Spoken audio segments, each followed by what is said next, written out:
नाव में बैठा जाता है, बस डोली में बैठा जाता है। इसी तरह भगवान के भक्त भगवान की शरणागति की डोली नैया में बैठ जाते हैं। अब पार करना तो उसके हाथ है जो लेकर जा रहा है।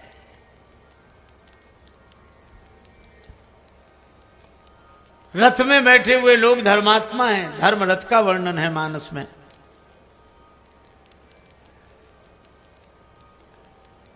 अच्छा देखो, सड़क पर आप पैदल चलें तो कितनों को बचाना पड़ता है।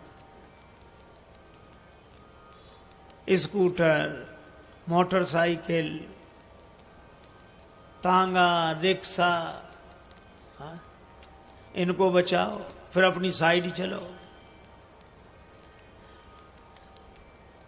सामने भी देखो, दाएं बाएं भी देखो, पीछे का भी हॉर्न सुनो। नीचे सड़क पर केले का छिलका न पड़ा हो, नहीं तो गिरा दे। कितनी जिम्मेवारी।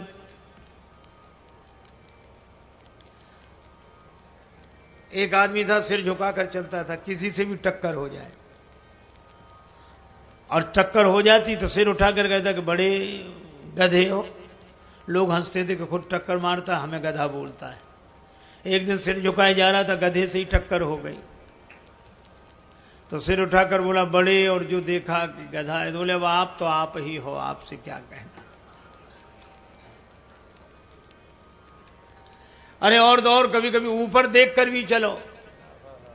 एक आदमी छत पे घूम रहा, पान खाए, नीचे से एक सज्जन निकल रहे थे, उसने बिना नीचे देखे पान की पीक चला दी, बेचारे के सिर पे गिरी। उसने हाथ जोड़कर कहा भाई साहब, नीचे देखकर नहीं थूक सकते थे? तो वो क्या बोले, तुम ऊपर देखकर क्यों नहीं चलते हो? अब बोलो। उसने मन में सोचा कि गनीमत है कि ऊपर देखकर नहीं चल रहे थे, नहीं सिर का स्थान मुंह ही होता। तो कितनी झंझट है, कितनी सावधानी है। लेकिन आप एक काम करो, पीछे बस आ रही है और बस में टिकट लेकर सीट पर बैठ जाओ, चाहे आगे बैठो, चाहे पीछे बैठो, चाहे दाएं बैठो, चाहे बाएं बैठो, चाहे सो, चाहे अखबार पढ़ो।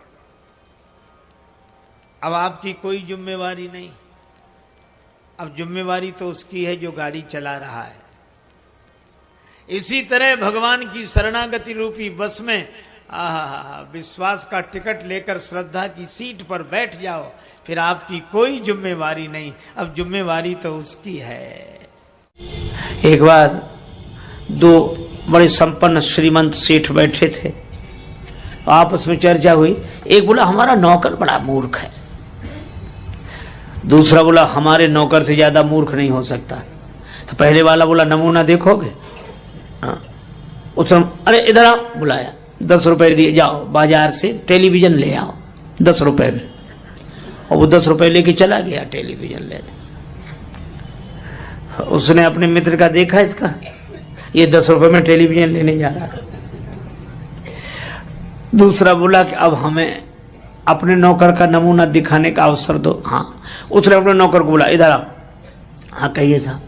तुम ऐसा करो, ऑफिस तो तुमने देखा है? हाँ देखा है। ऑफिस में चले जाओ। हाँ तो वहां जाकर ये देखो कि हम वहां हैं कि नहीं।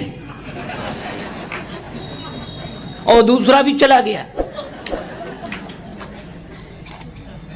मालिक दोनों हंस रहे थे कि कैसे मूर्ख है, लेकिन ये मूर्ख की पहचान है जो अपने को मूर्ख समझे, जिससे अपनी मूर्खता ही समझ में ना आए। वो दोनों मिल गए वहां। नौकर मिले तो कहने लगे हमारा मालिक बड़ा मूर्ख है। क्यों? कह रहा था 10 रुपए में टेलीविजन ले आओ। टेलीविजन तो हम 4 ले जाते, पर उसे ये तो सोचना चाहिए था आज इतवार है, बाजार बंद है। बोलो। और दूसरा क्या कहता है कि हमारा मालिक और ना समझ, हमसे कहता तो ऑफिस में जाके देखो कि हम वहां हैं कि नहीं। हमको भेजने की क्या जरूरत थी, फोन नहीं कर सकता था?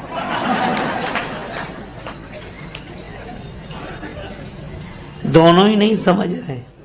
एक गुरुजी ने एक चेला बनाया, तो चेला बनते ही वो बोला कि गुरुजी अब आप गुरु, हम चेला, हमें कुछ सुनाओ। पहले शिष्य लोग कहते महाराज कुछ समझा दो, अब समझा, सुनाओ। तो गुरुजी ने कहा कि बेटा राम राम किया करो। अरे कहिए साधारण सब लोग लेते, इसमें क्या है। गुरुजी भी समझ गए कि चेला नहीं गुरु ही मिला है।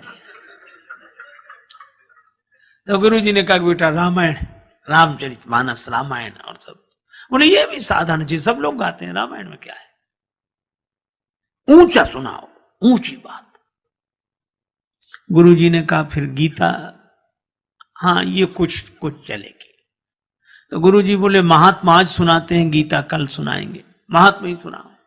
तो गुरुजी ने वही श्लोक, सर्वोपनिषदो गावो दुग्धा गोपाल नंदना, और 12 सभी उपनिषद जो हैं सो गाय हैं, दोहने वाले भगवान श्री कृष्ण हैं, और यह गीता ज्ञान ही दुग्ध है, पान करने वाला बछड़ा अर्जुन है। और चेला कहे वाह महाराज, आ महाराज, क्या बात, क्या बात, वाह वाह वाह। सो गुरुजी 1 घंटे की जगह 1.5 घंटे बोलते रहे। बाद में गुरुजी ने कहा कि बेटा कुछ समझ में ना आया हो तो पूछ लो। बोला हमें समझना है, आप कम समझाते हो, हम ज्यादा समझते हैं।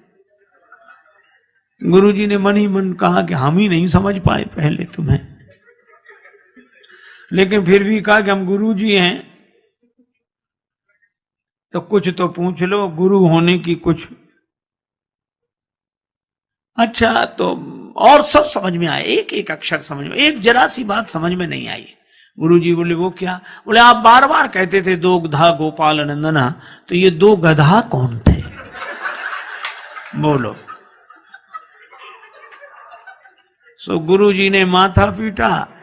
चेला बोला बताया नहीं 2 गधा कौन थे? गुरुजी बोले एक हम और दूसरे तुम।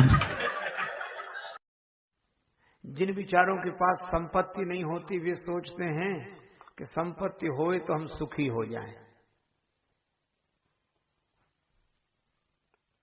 एक बहुत गरीबनी थी, उस गरीबनी के सामने किसी ने कहा कि रानी बहुत बड़ी होती है, बहुत संपन्न होती है, महारानी बहुत बड़ी, रानी बहुत बड़ी। तो गरीबनी बेचारी अपने ढंग से उपमा देते हुए बोली कि जब रानी इतनी बड़ी होती तो वो तो दिन रात गुड़ ही गुड़ खाती होगी, क्योंकि गरीबनी के लिए गुड़ बड़ा दुर्लभ था।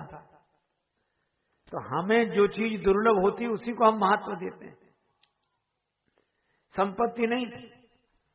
संपत्ति हो जाए तो सुखी हो जाए, सब दिमाग काम करने लगे, सब तरह से ठीक हो जाए, संपत्ति बात सही है। लेकिन संपत्ति का अगर सुख से संबंध होता, शांति से संबंध होता, तो महाराज मन सुखी हो गए होते। हाँ, इतना जरूर है कि संपत्ति साधन है, यह व्यवहारिक जगत में हमें निश्चिंत कर देते। अच्छा देखो, संपत्ति पाकर हम सुखी इसलिए नहीं हो सकते हैं क्योंकि हमें जिस देश में जाना है वहां संपत्ति साथ नहीं जा सकती, ये तो यहीं रह जाएगी।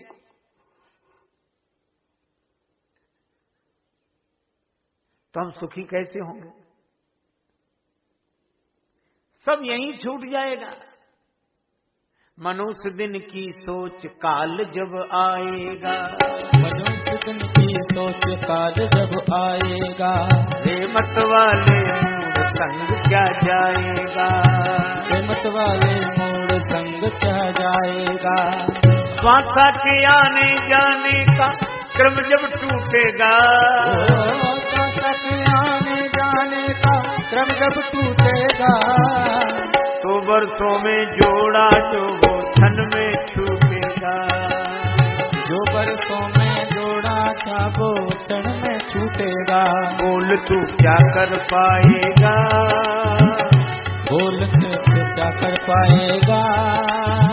मनुष्य दिन की सोच काल जब आएगा, मनुष्य दिन की सोच काल जब आएगा, मनुष्य दिन की सोच काल जब आएगा।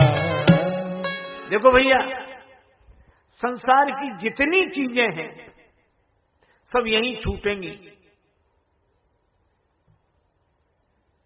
तो इन चीजों से हम सुखी कैसे हो जाएंगे? धर्मानुगो गच्छति जीव एकः, और धर्म क्या है?